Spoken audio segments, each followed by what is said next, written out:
नमस्कार मित्रों, आदर्श शिक्षण संस्थान जोधपुर ऑनलाइन कक्षा में आप सबका हार्दिक स्वागत एवं अभिनंदन।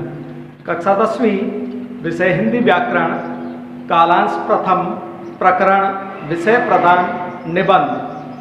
आज का प्रकरण है भारतीय संस्कृति में पर्यावरण संरक्षण। शीर्षक को हमेशा मध्य में अर्थात बीचों बीच में लिखा जाता है और इसका उल्लेख प्रथम पंक्ति के अंतर्गत किया जाता है। उसके पश्चात द्वितीय पंक्ति में रूपरेखा, जिसको भूमिका कहा जाता है या संकेत बिंदु कहकर संबोधित किया जाता है। रूपरेखा का अर्थ होता है संकेत बिंदु, उसके सामने वाली रेखा को खाली छोड़ देना है। फिर पहला बिंदु है प्रस्तावना, दूसरा बिंदु वृक्ष संरक्षण, तीसरा नदी पर्वत संरक्षण, चौथा उपसंहार। क्रमांक का प्रयोग केवल हाशिए के अंतर्गत करना है। फिर जैसा मैंने पूर्व वीडियो के अंतर्गत आपको बताया था कि सबसे पहले कवितांश का प्रयोग करना है। तो कवितांश के दृष्टिकोण से जन जन का हो एक ही नारा पूर्ण विराम, पर्यावरण संरक्षण हो ध्येय हमारा पूर्ण विराम। पहला बिंदु प्रस्तावना, इसको लिखने के पश्चात ही रेखांकित करना है। दूसरा बिंदु जैसे वृक्ष संरक्षण, जब इसे लिखेंगे तो इसको भी रेखांकित करना है। तीसरा बिंदु नदी पर्वत संरक्षण, इसे भी लिखने के पश्चात रेखांकित करेंगे। चौथा बिंदु जब लिखेंगे उपसंहार, तो उसे भी लिखकर रेखांकित करना है। किसी कारणवश अगर वीडियो में रेखांकित नहीं होता है तो आप इस बात का ध्यान रखेंगे, आप रेखांकित करेंगे। पहला बिंदु प्रस्तावना, परिधन आवरण। परि शब्द का अर्थ होता है चारों तरफ, आवरण का अर्थ होता है घेरा। हमारे चारों तरफ वायुमंडल में विद्यमान जितने भी गैसें, जीव जंतु, पशु पक्षी, मनुष्य आदि जो भी निवास करते हैं उसे पर्यावरण कहकर संबोधित किया जाता है। परिधन आवरण में संधि करने पर पर्यावरण शब्द बनता है पूर्ण विराम। जब भूमि अल्प विराम जल एवं वायु आदि तत्वों में विकार, विकार शब्द का अर्थ होता है परिवर्तन, आने लगता है अल्प विराम, तब पर्यावरण योजक चिह्न प्रदूषण, प्रदूषण का अर्थ होता है दूषित होना, गंदा होना, होने लगता है पूर्ण विराम। वर्तमान में अनेक भौतिक कारणों से पर्यावरण योजक चिह्न प्रदूषण विकट समस्या के रूप में उभर रहा है पूर्ण विराम। अतएव इसका संरक्षण या संरक्षण हम सभी का प्रथम कर्तव्य है पूर्ण विराम। वर्तमान में अनेक भौतिक कारणों से पर्यावरण प्रदूषण विकट समस्या के रूप में उभर रहा है। अतएव इसका संरक्षण हम सभी का प्रथम कर्तव्य है। दूसरा बिंदु वृक्ष संरक्षण। भारतीय संस्कृति में वृक्षों का विशेष महत्व है। पीपल, अशोक, समी, आंकड़ा, खेजड़ा आदि वृक्षों में देवताओं का अधिवास मानकर इनकी पूजा की जाती है पूर्ण विराम। इसी कारण कई लोग वृक्षों की कटाई का विरोध करते हैं पूर्ण विराम। चिपको आंदोलन तथा राजस्थान के बिश्नोई समाज का वृक्ष प्रेम प्रसिद्ध है।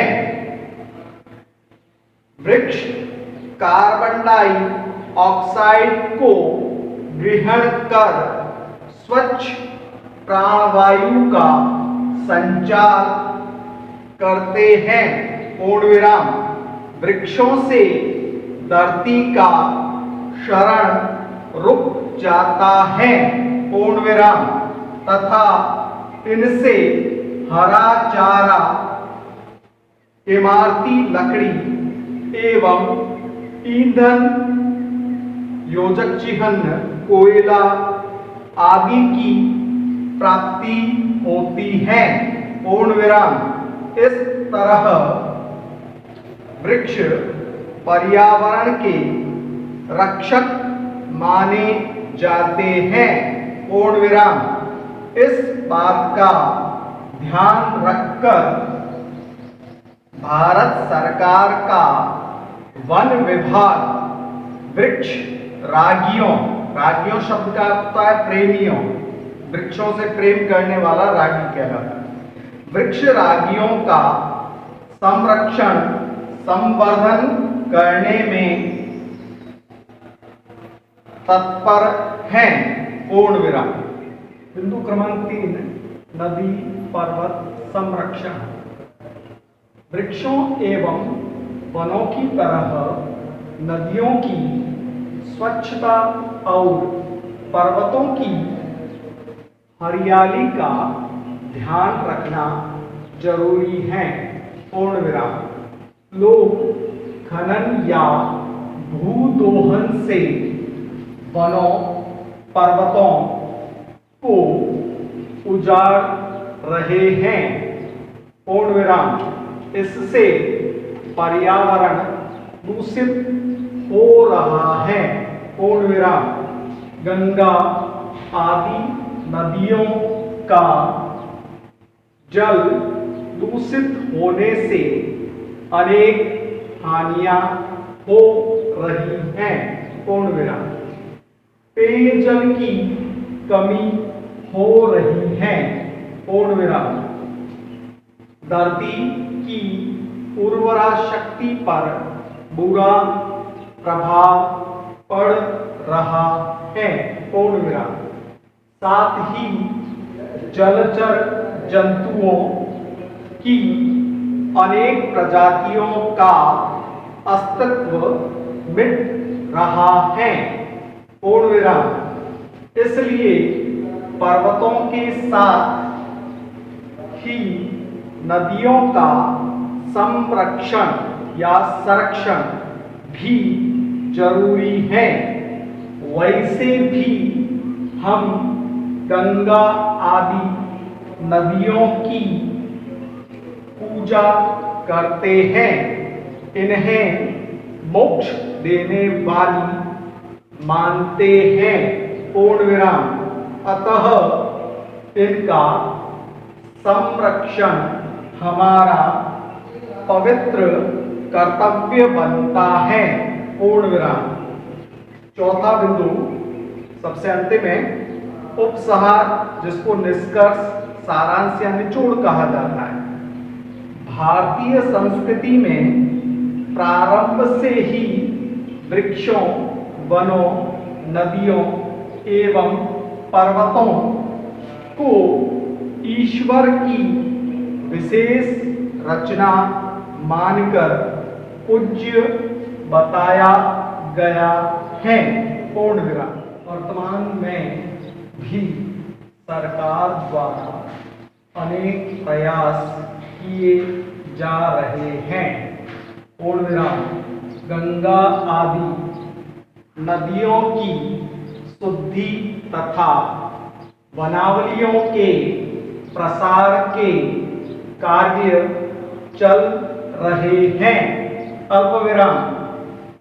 इन सब उपायों से पर्यावरण संरक्षण के जो प्रयास किए जा रहे हैं, अल्पविराम, उनमें हम सभी का सहयोग अपेक्षित है। पूर्ण विराम। कवितांश से संबंधित पंक्तियों का आखिर में भी हम प्रयोग कर सकते हैं और उपसहार के ऊपर भी हम कवितांश का प्रयोग कर सकते हैं। ठीक उसी प्रकार कवितांश का यहाँ प्रयोग किया जा रहा है। पर्यावरण संरक्षण का मूल मंत्र अपनाएंगे, पूर्ण विराम, जन योजक चिन्ह अभियान चलाएंगे, अल्प विराम, हम घर घर, बीच में योजक चिन्ह का प्रयोग, पेड़ लगाएंगे, पूर्ण विराम। ऊपर लगे के जो चिन्ह है उसे उद्धरण चिन्ह कहा जाता है। धन्यवाद। आज के लिए बस इतना ही।